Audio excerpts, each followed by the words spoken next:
السلام علیکم، آپ دیکھ رہے ہیں پی این نیوز اور میں ہوں عرفان امتیاز۔ ہیڈلائنز آپ جان چکے ہیں۔ بلیٹن کے آغاز میں بتائیں کہ ویسٹ انڈیز نے 3 ون ڈے میچز کی سیریز کے لیے پہلے میچ میں پاکستان کو جیت کے لیے 281 رنز کا ہدف دے دیا ہے۔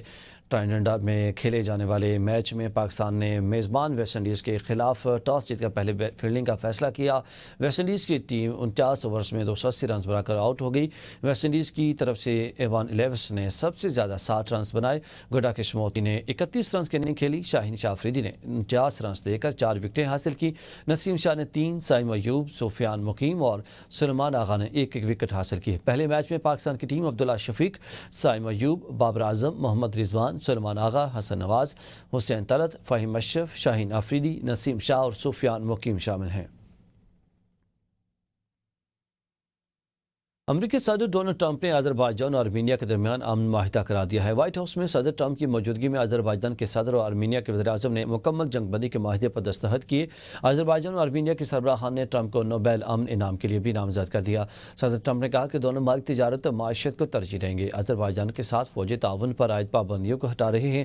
دونوں ممالک بڑی جنگ کی طرف جا رہے تھے۔ میں نے دونوں ممالک سے کہا کہ لڑائی نہیں، تجارت کرو، جنگ نہیں، امن و تجارت چاہتے ہیں۔ ٹرمپ نے ایک بار پھر پاک بھارت جنگ پر بات کرتے ہوئے کہا کہ میں نے پاکستان اور بھارت کے درمیان جنگ رکائی۔ مزید کہا کہ میری کوشش ہے کہ روس یوکرین جنگ جلد ختم ہو۔ روسی صدر پیوٹن سے جلد ملاقات کروں گا۔ روسی صدر پیوٹن سے ملاقات جمعہ کو الاسکا میں ہوگی۔ امریکی صدر ڈونلڈ ٹرمپ نے اپنے ٹویٹ میں لکھا کہ ملاقات 15 اگست کو 2025 کو امریکہ کی عظیم ریاست الاسکا میں ہوگی۔ یہ ملاقات یوکرین تنازع کے دیر پا امن تک پہنچنے کے حوالے سے ہوگی۔ کرملن کے معاون نے دونوں صدور میں ملاقات طے پانے کی تصدیق کر دی ہے۔ روسی صدر نے امریکہ سے مطالبہ کیا کہ یوکرینی فوج ڈونیسٹک اور لوہانسک سے مکمل انخلا کرے۔ وال اسٹریٹ جرنل نے اپنے بیان میں کہا کہ ڈونیسٹک اور لوہانسک کے علاقے روس کے کنٹرول میں ہیں۔ یورپی حکام وضاحت چاہتے ہیں کہ خیرسون اور زائپیریا کے مترازع علاقوں پر کیا اثر ہوگا۔ واضح نہیں کہ پیوٹن محاذ جنگ کو موجود حد تک منجمد کرنا چاہتے ہیں یا مکمل انخلا۔ دوسری جانب یوکرینی حکام کا کہنا ہے کہ یوکرین کی شمولیت کے بغیر کوئی بھی علاقائی معاہدہ قابل قبول نہیں ہوگا۔ ناظرین، بھارتی وزیر اعظم مودی نے فیلڈ مارشل عاصم منیر کا سامنا کرنے سے گھبرا کر ٹرمپ کی دعوت ٹھکرا دی۔ عالمی جریدے بلومبرگ کے مطابق امریکہ بھارت تعلقات میں سرد مہری کی بڑی وجہ ٹرمپ اور مودی کے درمیان 17 جون کو ہونے والی ٹیلی فونک گفتگو ہے۔ پاک بھارت سیز فائر کے بعد ہونے والی اس کال میں ٹرمپ نے کینیڈا میں موجود مودی کو وائٹ ہاؤس آنے کی دعوت دی۔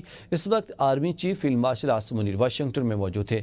بھارتی حکومت کا خدشہ تھا کہ مودی وائٹ ہاؤس گئے تو ٹرمپ مودی اور فیلڈ مارشل عاصم منیر کو ایک ساتھ بٹھا کر میڈیا کے سامنے نہ لے آئیں۔ بھارت کو ایسی ملاقات اور فوٹو سیشن قبول نہیں تھا، جس کی وجہ سے مودی نے ٹرمپ کی دعوت ٹھکرا دی۔ مودی کی طرف سے پیشکش مسترد کرنے کے بعد ٹرمپ کا لہجہ بھارت کے خلاف سخت ہو گیا۔ ٹرمپ نے بھارت پر ٹیرف میں اضافہ کیا۔ امریکہ کے بھارت پر 50% ٹیرف عائد کرنے سے مودی سرکار ہل کر رہ گئی۔ ٹرمپ نے ٹیرف معاملے پر بھارت سے مزید بات چیت سے بھی انکار کر دیا ہے۔ خبروں کے سلسلے کو آگے بڑھاتے ہوئے بتائیں کہ زائرین کا مسئلہ افہام و تفہیم سے حل کیا جائے گا۔ زمینی راستہ بند نہیں رہ سکتا۔ گورنر سندھ کامران ٹیسوری نے ایم ڈبلیو کے رہنماؤں کے ہمراہ میڈیا سے گفتگو کرتے ہوئے کہا کہ آج علامہ راجہ ناصر عباس سے ٹیلی فون پر بات ہوئی ہے۔ ان کا ایک ہی مطالبہ تھا کہ زمینی راستہ کھولا جائے۔ گورنر سندھ نے کہا کہ آج انیس قائم خانی کے ہمراہ علماء کرام کے پاس آئے ہیں تاکہ باہمی مشورے سے مسئلے کا حل نکالا جا سکے۔ ہم نے کل بھی 4 گھنٹے بیٹھ کر مشاورت کی اور کہا کہ راستہ کوئی بند نہیں کر سکتا۔ وزیر اعظم شہباز شریف اور وفاقی وزیر داخلہ سے بھی اس معاملے پر گفتگو ہو چکی ہے، جبکہ ہوائی سفر اور پاسپورٹ کے معاملات پر کام شروع ہو چکا ہے۔ زمینی راستہ سیکورٹی وجوہات کی بنیاد پر عارضی طور پر بند کیا گیا۔ سیکورٹی اقدامات کے تحت فلائٹس کی بحالی اور دیگر انتظامات کے لیے خصوصی کمیٹی تشکیل دے دی گئی ہے تاکہ زائرین کو بہتر سہولیات فراہم کی جا سکیں۔